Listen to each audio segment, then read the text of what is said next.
পৃথিবী বিখ্যাত পেন্টিংগুলোর কথা বললেই সবার আগে যে পেন্টিংয়ের নামটি চলে আসবে তা হলো মোনালিসা।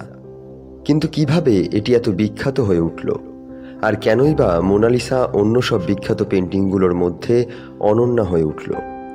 এর কারণ কি কেবল এটি বিখ্যাত চিত্রশিল্পী লিওনার্দো দা ভিঞ্চি এঁকেছেন বলে, নাকি মোনালিসার সেই রহস্যময়ী হাসি, নাকি এর পেছনে রয়েছে অমীমাংসিত কোনো রহস্য বা মোনালিসা নামের এই নারীর প্রকৃত পরিচয়?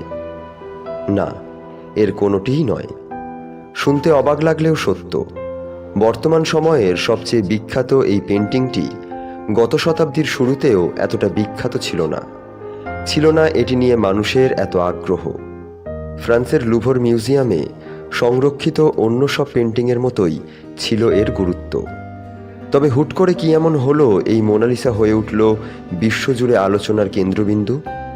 কোনো বিশেষ প্রভাবশালী ব্যক্তি নয়, বরং এক চোরের বদৌলতে এটি সম্ভব হয়েছে। 1911 সালের 21 অগস্ট ফ্রান্সের লুভর মিউজিয়াম থেকে চুরি যায় মোনালিসা। ভিনচেজো পেরুগিয়া নামের একজন ইটালিয়ান নাগরিক কাজের সুবাদে প্রবেশের সুযোগ পান ফ্রান্সের লুভর মিউজিয়ামে। মোনালিসার জন্য একটি গ্লাস ফ্রেম বানানোর দায়িত্ব দেওয়া হয় তাকে। কিন্তু কাজ শেষে সে আর মিউজিয়াম থেকে বের হলো না। সারা রাত একটি আলমারির ভেতর লুকিয়ে কাটিয়ে দিল। পরদিন সকালে গ্যালারি খুলতেই মোনালিসাকে জ্যাকেটের ভেতর লুকিয়ে নিয়ে বেরিয়ে পড়ল। একদিন পার হয়ে গেলেও কেউ খেয়ালই করল না মোনালিসা নেই। সে সময় মোনালিসা এতটা জনপ্রিয় ছিল না, আর তাই দর্শনার্থীদের কেউ এটির খোঁজও করল না। আর জনপ্রিয়তার অভাবে এর সিকিউরিটিও তেমন ছিল না ছিল দেওয়ালে স্থায়ীভাবে আটকানো ফ্রেম। গ্যালারির কর্মচারীরা ভাবল হয়তো ঠিকঠাক করার কাজে সরিয়ে রাখা হয়েছে মোনালিসাকে। দুদিন পার হয়ে যাওয়ার পর একজন চিত্রশিল্পী মোনালিসার স্কেচ করতে এসে আবিষ্কার করলেন মোনালিসা গায়েব।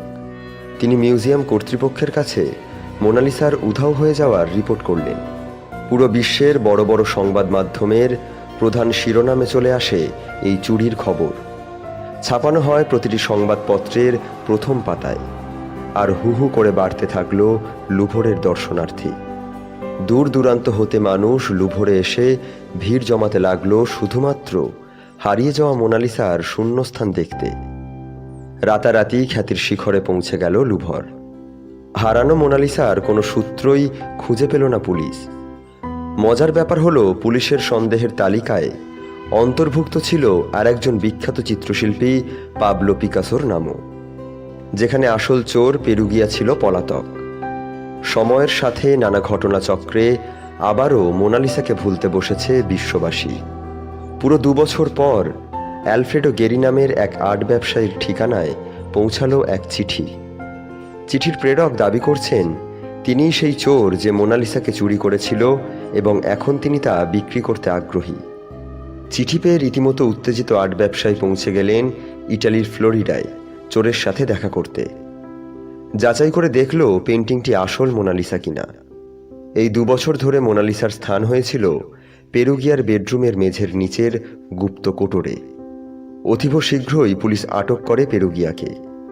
আদালতে বিচারের সম্মুখীন পেরুগিয়াকে প্রশ্ন করা হয়, তুমি কেন চুরি করেছিলে মোনালিসাকে? উত্তরে পেরুগিয়া সবাইকে অবাক করে দিয়ে বলে, আমি মোনালিসার প্রেমে পড়ে গিয়েছিলাম। সে আরও বলে, মোনালিসার প্রকৃত স্থান হলো ইটালির মাটিতে, ফ্রান্সে নয়, কারণ ভিঞ্চি ছিলেন একজন ইটালীয় শিল্পী। তাই মোনালিসার প্রকৃত স্থান ইটালিতে এটি নিয়ে আসে পেরুগিয়া। কিন্তু তার এই ধারণা ভুল ছিল, কারণ ভিঞ্চি তার জীবনের শেষ দিকে ফ্রান্সেই কাটিয়েছেন এবং ফ্রান্সের তৎকালীন রাজা প্রথম ফ্রান্সিস ভিঞ্চির কাছ থেকে মোনালিসাকে কিনে নিয়েছিলেন। পরবর্তীতে এটি ফ্রান্সের লুভর মিউজিয়ামে সংরক্ষণ করা হয়। পেরুগিয়ার শাস্তি ঘোষণা করা হয় 1 বছরের জেল আর মোনালিসাকে পুনরায় লুভরে সংরক্ষণ করা। আশ্চর্যের ব্যাপার হলো, আদালতে পেরুগিয়াকে একজন সাচ্চা দেশপ্রেমিক হিসেবে উপস্থাপন করেন তার আইনজীবী, আর অন্যদিকে মোনালিসা বনে যায় বিশ্বের সবচেয়ে বিখ্যাত চিত্রকর্ম। আমাদের ভিডিওগুলো ভালো লাগলে আমাদের ফাঁপড়বাজ পেজ লাইক দিতে পারেন এবং আমাদের ইউটিউব চ্যানেল ফাঁপড়বাজ সাবস্ক্রাইব করতে পারেন।